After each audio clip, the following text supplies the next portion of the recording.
السلام علیکم Islamic heroes hub کے عزیز دوستو، آج ہم آپ کو لے کر جا رہے ہیں ان وادیوں میں جہاں ہواؤں میں قدیم سلطنتوں کی خوشبو بسی تھی، جہاں زمین پر چلتی قوم اپنی ترقی، اپنی قوت اور اپنی حکمت کے لیے مشہور تھی۔ یہ کہانی ہے قوم سبا کی، ایک ایسی قوم جس کا ہر گھر نہروں کا ہمسایہ تھا، جن کے بازار محنت اور فضل رب کا نشان تھے، اور جن کے شہروں کی راتیں مصنوعی نیوں سے نہیں بلکہ باغات کی روشنی سے چمکتی تھیں۔ مگر دوستو، یہ صرف دنیا کی خوشحال قوم کا قصہ نہیں، یہ ان دلوں کا سفر ہے جو صدیوں کے فاصلے پار کر کے آج بھی ہمیں بلند ایمان کا پیغام دیتے ہیں۔ یہ وہ لمحہ ہے جب آسمانوں کا بادشاہ، اللہ کا محبوب پیغمبر حضرت سلیمان علیہ السلام اپنی حکومت، اپنی قدرت اور اپنی روحانی بشارت کے ساتھ اس قوم کی طرف نگاہ کرتا ہے، اور پھر وہ ایک چھوٹا سا پرندہ ہدہد، جس کی پرواز تو چھوٹی تھی مگر بات بہت بڑی، سلیمان علیہ السلام کو سبا کے تخت، اس کی ملکہ اور اس کی گمراہی کی خبر دیتا ہے۔ دوستو، اس پل سے ایک روحانی سفر شروع ہوتا ہے۔ پیغمبر کا پیغام، ملکہ کا امتحان، تحفے کا انکار، تخت کا لش پلک میں لانا، بتوں کا ٹوٹنا، ایمان کا چمکنا، اور پھر وہ لمحہ جب رانی بلقیس کے ہونٹ سے نکلتا ہے، رب عالمین کے سوا کوئی معبود نہیں۔ آج ہم آپ کو اس پوری کہانی سے گزاریں گے، اس خوشحالی سے، اس سلطنت سے، اس نظام سے، اور پھر اس ایمان سے جو سبا کی تقدیر لکھتا ہے۔ تیار ہو جائیے، کیونکہ آج کا سفر صرف تاریخ کا نہیں، روح کو جگانے کا سفر ہے۔ عرب کی ان پر اسرار وادیوں میں جہاں ہواؤں کے ساتھ رہتے ہوئے درختوں کے پتوں میں ایک عجیب سی سرسراہٹ پیدا ہوتی تھی، وہاں ایک قوم آباد تھی جسے تاریخ قوم سبا کے نام سے جانتی ہے۔ یہ قوم وہ تھی جسے اللہ نے زمین پر ایسی بے مثال خوشحالی سے نوازا تھا کہ انسان کا دل دیکھ کر حیرت کے سمندر میں ڈوب جائے۔ ان کے شہروں کے چاروں طرف باغات پھیلے ہوئے تھے، ہر باغ ایسے مہک رہا ہوتا تھا جیسے پھولوں نے آسمان سے گری یہ حسین رنگوں کو اپنی پتیاں میں سمیٹ لیا ہو۔ سبا کی زمین اتنی زرخیز تھی کہ ہر فصل وقت سے پہلے تیار ہو جاتی، ہر درخت میں اتنا پھل ہوتا کہ شجر جھک جایا کرتے۔ ان کے قصبوں میں ہر صبح ایک نیا رنگ ہوتا، ہر شام ایک نئی خوشبو۔ زندگی کا رواں نظام دیکھ کر لگتا کہ یہ سب انسانی محنت کا نتیجہ نہیں بلکہ اللہ کی اسپیشل رحمت کا جادو ہے جو یہ قوم چاروں سمتوں میں دیکھ سکتی تھی۔ اور اسی وجہ سے مسافری کرنے والے لوگ جب سبا کی طرف قدم بڑھاتے تو ان کے دل سے بے اختیار نکلتا، یہ وادی دنیا کی جنت لگتی ہے۔ پہاڑوں کے درمیان سے بہتی ہوئی نہریں ساوادی زمین پر گہرے نشان بناتی ہوئیں ان حسین پلوں کی گواہی دیتی تھیں جہاں انسان اور قسمت کا دوستی بھرا احساس پایا جاتا۔ بارش وقت پر ہوتی، دھوپ ضرور پڑتی مگر بھڑکتی نہیں تھی، رات ٹھنڈی ہوتی مگر جمتی نہیں تھی۔ یہ ایک ایسا ماحول تھا جس میں رہنے والا ہر شخص اپنے رب کی رحمت کو ہر روز قائم ہوتا ہوا دیکھ سکتا تھا۔ مگر ان سب کے درمیان ایک ایسا اندھیرا بھی پیدا ہو گیا تھا جسے وہ دیکھ نہیں پاتے، جو ان کے روحانی سفر کا اصلی امتحان بن کر کھڑا تھا۔ قوم سبا کے شہروں کا نظام ایسا تھا کہ آج کے ماڈرن زمانے کے پلانرز بھی ان کے نقشوں کو دیکھ کر حیرت میں مبتلا ہو جائیں۔ ان کے شہروں میں ہر گلی، ہر بازار، ہر مرکز ایک نظم و ضبط کا آئینہ تھا۔ ان کا اریگیشن سسٹم، جو آج مارب ڈیم کے قدیمی نام سے مشہور ہے، دنیا کے سب سے پہلے اور سب سے کمال کے بندوں میں سے ایک تھا۔ پہاڑوں سے بارش کا پانی اکٹھا کر کے وہ لوگ ہر گھر، ہر فصل، ہر باغ کو اس طرح سیراب کرتے تھے کہ قحط کا لفظ ان کی زبان پر قدیم سے قدیم تاریخ میں بھی نہیں ملتا۔ بساط زمین پر اتنا پانی تھا کہ ہر چیز ہرا بھرا نظر آتی۔ رات کو جب چاند زمین پر روشنی پھینکا کرتا تو وہ نہروں کا پانی چاندی کے دریاؤں کی طرح چمک اٹھتا۔ شہروں کے درمیان رافدار، پل اور بازار ایسے مستحکم طریقے سے بنائے گئے تھے کہ دور دور سے آنے والے قافلے ان کو دیکھ کر حیران رہ جاتے۔ سبا کا سودا ہر ملک میں قیمتی سمجھا جاتا، ان کے کپڑے، ان کے عطر، ان کے میوے، ان کی تہذیبی چیزیں، سب کچھ ان کی ترقی کی گواہی دیتا۔ سلطنت کے مرکز میں حکمرانی کرتی تھی رانی بلقیس، جس کے پاس ایک مضبوط کونسل تھا، وزیران کا دستہ تھا اور مشوراتی لاریاں تھیں جہاں ہر فیصلہ حکمت کے ساتھ کیا جاتا۔ ایک قدیمی قوم ہونے کے باوجود ان کا نظام وقت سے کئی قدم آگے تھا۔ ان کے پاس سائنس تھی، سوچ تھی، معاشرہ تھا، قوت تھی، مگر جہاں سب کچھ تھا وہاں ایک چیز کی کمی ان کی روح کو بے چین رکھتی تھی: توحید کا نور۔ قوم سبا کا مرکز کیول ان کا نظام نہیں تھا، بلکہ وہ شخص تھی جسے دنیا رانی بلقیس کے نام سے یاد کرتی ہے۔ وہ صرف حکمرانی نہیں کرتی تھی، وہ قوم کی ماں جیسی تھی۔ ان کے دکھ سکھ کی حفاظت، ان کی خواہشات کا خیال، ان کی بہتری کا فیصلہ اس کی شان کا حصہ تھا۔ اس کا محل پہاڑوں کے درمیان اس طرح بنا تھا کہ آئینی فرشوں پر روشنی پڑتے ہی لگتا تھا جیسے تارے زمین پر اتر آئے ہوں۔ بلقیس کی مشہوری کے ساتھ ساتھ اس کا عدل و حکمت دور دور تک پھیلے ہوئے تھے۔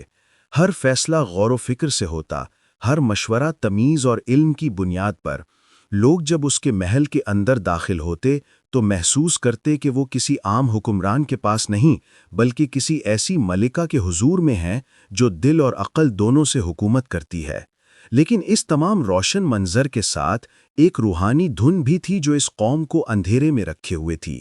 بلقیس اور اس کی قوم سورج کو سجدہ کرتی تھی، وہ سورج جس کا ہر روز نیا ادیا ہوتا، مگر جسے اپنا نظام بنائے رکھنے کے لیے خود ایک رب کی ضرورت ہوتی ہے۔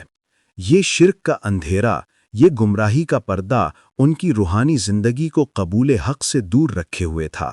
بلقیس اپنی عقل و فراست کے باوجود اس حقیقت سے بے خبر تھی کہ جس ذات نے اسے سلطنت دی تھی وہ صرف ایک ہے، لا شریک، لا وزیر، لا مثال۔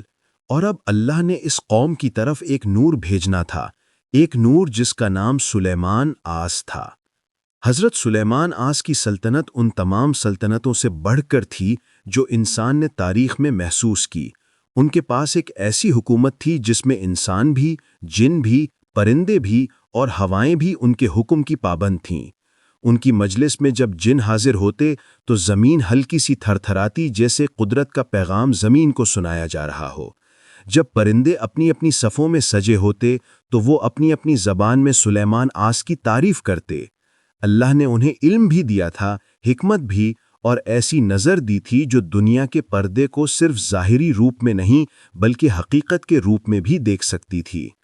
ایک روز جب سلیمان آس اپنی مجلس میں پرندوں کی حفاظتی جمعیت کی جانچ کر رہے تھے، ان کی نظر ایک پرندے کی غیر حاضری پر پڑی۔ وہ پرندہ تھا ہدہد۔ جب ہدہد واپس آیا تو سلیمان آس نے پوچھا کہ وہ کہاں گیا تھا۔ تب ہدہد نے کہا کہ وہ ایک ایسی قوم دیکھ کر آیا ہے جو سورج کی پرستش کرتی ہے۔ ان پرندوں کی زبان میں سچ بولنے کی قدرت تھی اور ہدہد کا بیان سلیمان آس کے دل پر چل بسا۔ ہدہد نے بتایا کہ اس نے ایک ملکہ کو دیکھا ہے جس کا تخت دنیا کی ہر چیز سے زیادہ حسین ہے، اور ایک ایسی قوم جسے دنیا نے ہر چیز دی مگر روحانی توحید کا نور نہیں۔ اس خبر کو سننا سلیمان آس کے لیے ایک روحانی مشن کا آغاز تھا۔ اب وقت تھا کہ سبا کی طرف حق کا پیغام بھیجا جائے۔ حضرت سلیمان علیہ السلام نے ایک پیغام لکھوایا، ایک قصیدہ جو صدیوں سے لوگوں کو یاد رہ گیا۔ اس پیغام کے لفظ ایسے تھے کہ ہر حرف میں اللہ کی جلالی قدرت تھی۔ بسم اللہ الرحمن الرحیم، میرے سامنے فرما برداری کے ساتھ آ جاؤ اور بغاوت نہ کرو۔ یہ پیغام نہ طاقت کا دعویٰ تھا نہ سلطنت کا، یہ پیغام ایک روحانی دعوت تھی، توحید کی طرف، حق کی طرف، اس رب کی طرف جس کا نور ہر چیز کو روشن کرتا ہے۔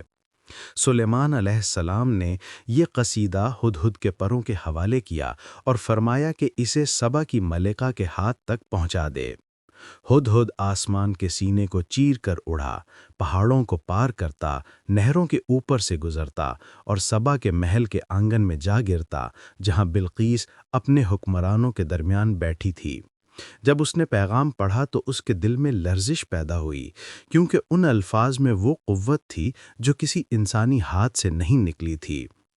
بلقیس نے اپنی قوم کے سرداروں کو بلایا اور ان سے مشورہ لیا۔ اس نے جانا کہ یہ پیغام کسی عام بادشاہ کا نہیں، یہ کسی ایسی قوت کا ہے جسے آسمان اور زمین دونوں تسلیم کرتے ہیں۔ یہاں سے وہ روحانی سفر شروع ہوا جس نے سبا کی روح تک کو ہلا دینا تھا۔ ہدہد چند دن بعد جب واپس حضرت سلیمان علیہ السلام کی بارگاہ میں آیا تو اس پر ایک ایسی سخت نگاہ تھی کہ اگر کوئی کمزور پرندہ ہوتا تو اسی وقت لرزا جاتا۔ لیکن ہدہد نے ادب اور حیا کے ساتھ اپنے پر جھکائے، اپنی گردن نیچی کی اور عرض کیا کہ یا سلیمان، میں وہ علم لے کر آیا ہوں جو آپ کو نہیں معلوم۔ میں سبا کے ایک ملک سے پرنور خبر لے کر آیا ہوں۔ یہ الفاظ سنتے ہی سلیمان علیہ السلام نے اپنا سر بلند کیا۔ ہدہد کی ہمت اور اس کی بات کی سنجیدگی نے تمام محفل کی فضا بدل دی۔ ہدہد نے کہا کہ ماں وہاں ایک قوم پائی جو پرسکون، پرترقی اور ایک عظیم بندوبست کے ساتھ رہ رہی ہے۔ وہاں کی ملکہ ایک عظیم عرش رکھنے والی، دانش مند اور انتظامی صلاحیت سے لبریز عورت ہے۔ اس کا نام بلقیس ہے۔ مگر اس اور اس کی قوم کا حال یہ ہے کہ وہ اللہ کو چھوڑ کر سورج کو سجدہ کرتے ہیں۔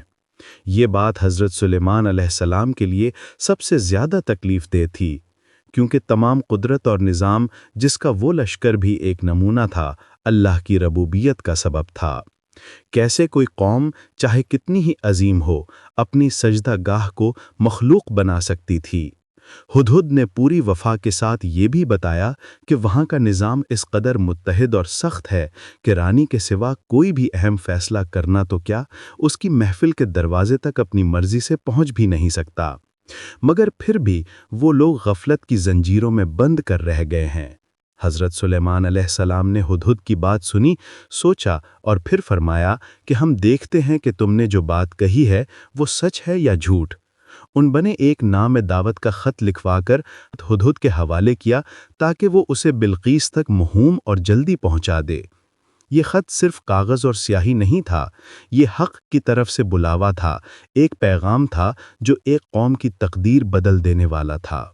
ہدہد بدنما ہواؤں کو چیرتا ہوا رانی بلقیس کے شہر سبا پہنچ گیا۔ بجلی کی رفتار سے اوپر سے نیچے اترتا، وہ سیدھا رانی کے محل کی طرف اترا۔ رانی کا عرش، جس کو عرب میں عرش بلقیس کہا جاتا تھا، نقش و نگار اور قیمتی پتھروں سے سجایا گیا تھا۔ اس پر روشن شینڈلیئرز اور برقی چراغ تھے جو شبنم کی طرح چمک رہے تھے۔ ہدہد نے ان سب کو نظر انداز کرتے ہوئے خط رانی کے قریب پھینکا اور ایک طرف جا بیٹھا۔ بلقیس نے خط اٹھایا، اس کے لفظ پڑھے، اور اس کی آنکھوں میں پہلی مرتبہ ایک ایسی روحانی سختی ابھری جو اس سے پہلے کسی نے نہ دیکھی تھی۔ خط میں لکھا تھا، بسم اللہ الرحمن الرحیم، سلیمان کی طرف سے بلقیس کے نام، تم میرے پاس اطاعت گزار ہو کر آ جاؤ اور اللہ تعالیٰ کے سوا کسی کو اپنا مالک نہ بناؤ۔ بلقیس نے اپنی سیدھی قامت کو مزید سیدھا کیا اور سزاواروں کو حکم دیا، میرے مشوران کو بلایا جائے۔ مشوران آئے، جن کے لباس تلواریں اور سنہرے زینت سے بھرے دست بند ان کی قدرت اور حکومت کی نشانی تھے۔ بلقیس نے ان سب کو خط دکھایا اور کہا، اے میرے سرداروں، اس پیغام کے متعلق تمہارا کیا مشورہ ہے؟ میں کسی فیصلے کو بنا تمہارے مشورے کے نہیں کرتی۔ مشوران نے باتیں کی، کچھ نے کہا ہم جنگ کے لیے تیار ہیں، ہم کھنڈہر نہیں بلکہ کوہ محفوظ ہیں۔ مگر بلقیس نے بات کاٹ دی اور کہا، جنگ ہمارا پہلا راستہ نہیں، پہلا راستہ ہمیشہ صلح اور امتحان ہونا چاہیے۔ یہ اس کی دانش اور سیاست کا براہ راست نشان تھا۔ بلکہ اس نے فیصلہ کیا کہ پہلے حضرت سلیمان علیہ السلام کو ایک عظیم تحفہ بھیجا جائے، نہ کیسی سی ملائمت بلکہ ایک امتحان۔ اس نے اپنے خزانے میں سے زر، جواہر، لولو، یاقوت اور بڑی قیمت کے اشیاء چن کر ایک ولیدے ڈیلیگیشن کے حوالے کی۔ اس نے سوچا کہ اگر سلیمان علیہ السلام دنیا پر قانونی مملکت کا ہوس رکھتے ہوں گے تو وہ یہ تحفہ قبول کریں گے، لیکن اگر ان کا دعویٰ نبوت اور حق کا ہے تو پھر وہ اس دنیا کے مال و دولت کی طرف ہاتھ نہیں بڑھائیں گے۔ گاڑیاں، جہاز نہیں، بلکہ وہ پرانے زمانے کے اونٹ اور لشکروں میں لوڈڈ قیمتی سامان حضرت سلیمان علیہ السلام کے دربار کی طرف روانہ ہوا۔ جب وہ لوگ حضرت سلیمان علیہ السلام کے دربار پہنچے تو انہوں نے وہ منظر دیکھا جس میں جن، انس، پرندے اور لشکر ایک ہی صف میں کھڑے تھے۔ ایسی قدرت دنیا کے کسی اور بادشاہ کے پاس نہ تھی۔ انہوں نے تحفہ حضرت سلیمان علیہ السلام کے سامنے رکھا۔ سلیمان نے ان قیمتی چیزوں کو دیکھا، پھر اپنی نگاہ بلند کی اور فرمایا، کیا تم مجھے مال سے فضیلت دو گے؟ جو کچھ اللہ نے مجھے عطا فرما دیا ہے وہ تمہارے ان تحفے سے بہتر اور عظیم ہے۔ تم اپنا تحفہ واپس لے جاؤ۔ ہم اللہ کے نام پر بلاتے ہیں اور اللہ کے دینار اور درہم کی کوئی قیمت نہیں ہوتی۔ ڈیلیگیشن واپس گیا اور بلقیس کو بتایا کہ سلیمان علیہ السلام دنیا پر قانون یا مال کا لالچ نہیں رکھتے ہیں۔ یہ بات سن کر رانی کی دنیا ہی بدل گئی۔ اس کے دل میں ایک روشنی اترنی شروع ہو گئی تھی، ایک ایسی روشنی جو شرک کی دیوار کو دھیرے دھیرے گرانے لگی تھی۔ اب وقت آ چکا تھا کہ بلقیس خود سلیمان علیہ السلام کی بارگاہ میں آئے۔ سلیمان علیہ السلام نے اپنی مجلس میں فرمایا، کون ہے جو بلقیس کے پہنچنے سے پہلے اس کا عرش یہاں لے آئے؟ اجنبی لوگ، جن اور انس سب خاموش تھے۔ تب ایک عفریت جن نے کہا، میں اسے آپ کے قریب پہنچنے سے پہلے لا سکتا ہوں۔ یہ ایک عظیم قدرت تھی، مگر اس سے بھی بڑا معجزہ سامنے آیا جب ایک بزرگ علم کتاب رکھنے والے شخص نے عرض کیا، میں اسے آپ کی پلک جھپکنے سے پہلے لے آتا ہوں۔ حضرت سلیمان علیہ السلام نے پلک جھپکی اور جب آنکھیں اٹھائیں تو عرش بلقیس ان کے سامنے چمک رہا تھا۔ وہ عرش قیمتی سنگ مرمر، یاقوت، سونا اور موتیوں سے سجایا گیا تھا۔ دربار میں فضا ٹھہری ہوئی تھی۔ سلیمان علیہ السلام نے فرمایا، یہ میرے رب کا فضل ہے تاکہ وہ مجھے آزمائے کہ میں شکر گزار بندوں میں سے ہوں یا ناشکر۔ یہ وہ لمحہ تھا جب انسانی قدرت اور نبوتی قدرت کے درمیان فرق صاف ہو کر سامنے تھا۔ دنیا کے سب بادشاہ عرش سجاتے ہیں، لیکن اللہ کے نبی عرش کو ایک پلک جھپکنے میں لا سکتے ہیں، صرف اللہ کے حکم سے۔ جب بلقیس سلیمان علیہ السلام کے دربار میں داخل ہوئی تو اس نے سب سے پہلے بادشاہوں کی جیسے تعارف نہیں کیا، بلکہ سکون اور ادب کے ساتھ عرش کی طرف دیکھا۔ سلیمان علیہ السلام نے اس سے سوال کیا، کیا یہ تمہارا عرش ہے؟ بلقیس نے بے انتہا دانش کے ساتھ جواب دیا، یہی معلوم ہوتا ہے، گویا اس میں میری ہی جیسی نشانیاں ہیں۔ اس جواب نے بتا دیا کہ اس کا دل سچ کی تلاش میں پہلے ہی جھک چکا ہے۔ لیکن پھر ایک اور امتحان ہوا۔ سلیمان علیہ السلام نے اپنے محل کا فرش ایسا بنایا تھا کہ نیچے سے پانی چلتا ہوا لگتا تھا، جبکہ وہ صاف شفاف شیشے کا تھا۔ بلقیس نے جب اس کی طرف قدم بڑھایا تو اس نے اپنے کپڑوں کو ذرا سا اٹھا لیا، کیونکہ اس نے سمجھا کہ وہ پانی میں اترے گی۔ تب سلیمان علیہ السلام نے فرمایا، یہ تو شیشہ ہے۔ بلقیس پر اس وقت ایک روحانی پہلو واضح ہوا۔ دنیا کی قدرت اور انسانی ٹیکنالوجی ایک طرف اور اللہ کی حکمت اور نبوت ایک طرف۔ تب اس نے کہا، رب العالمین کے سامنے میں اپنے نفس کی خطا کو تسلیم کرتی ہوں۔ میں سلیمان کے ساتھ اللہ رب العالمین پر ایمان لاتی ہوں۔ اس نے اپنے بت خانوں کو گرایا، اپنی قوم کو شرک سے نکالا اور سبا کا پہلا مسجد بنوایا۔ یہ وہ لمحہ تھا جب ایک رانی نے اپنے لوگوں کو ظلمت سے روشنی کی طرف لے آیا۔ آج جب ہم قوم سبا کا واقعہ پڑھتے ہیں تو ہم محض ایک قدیمی کہانی نہیں پڑھ رہے، ہم ایک زندہ درس سیکھ رہے ہیں۔ یہ کہانی بتاتی ہے کہ قدرت، ترقی، بند باغ اور سلطنت تبھی قائم رہتے ہیں جب ان کا مرکز اللہ کی عبادت ہو۔ حضرت سلیمان علیہ السلام کی حکمت، ہدہد کا پیغام، بلقیس کا ایمان اور سبا کا زوال، ان سب میں وہ روشنی چھپی ہے جو انسان کو صدیوں تک راستہ دکھاتی ہے۔ آج بھی دنیا کی ہر قوم سبا کی مثال سے سیکھ سکتی ہے۔ جہاں غفلت آئے وہاں نظام ٹوٹ جاتا ہے، جہاں ایمان آئے وہاں قدرت برقرار رہتی ہے۔ آج ہم اپنی زندگی، اپنی قوم، اپنے شہر اور اپنے گھروں میں یہ سوال اٹھاتے ہیں، کیا ہم سبا کی پہلی ہدایت کی مثال بنیں گے یا سبا کے زوال کا آئینہ؟ اور اسی لیے اسلامک ہیروز ہب آپ تک یہ روشنی پہنچاتا ہے، تاکہ آپ صرف کہانی نہ سنیں بلکہ اس میں پوشیدہ درس کو اپنی زندگی کا حصہ بنائیں۔ حضرت سلیمان علیہ السلام کا درس صدیوں تک وہی رہے گا۔ جس قوم کا رب شرک سے پاک ہو، اس قوم کا بند کبھی ٹوٹ نہیں سکتا۔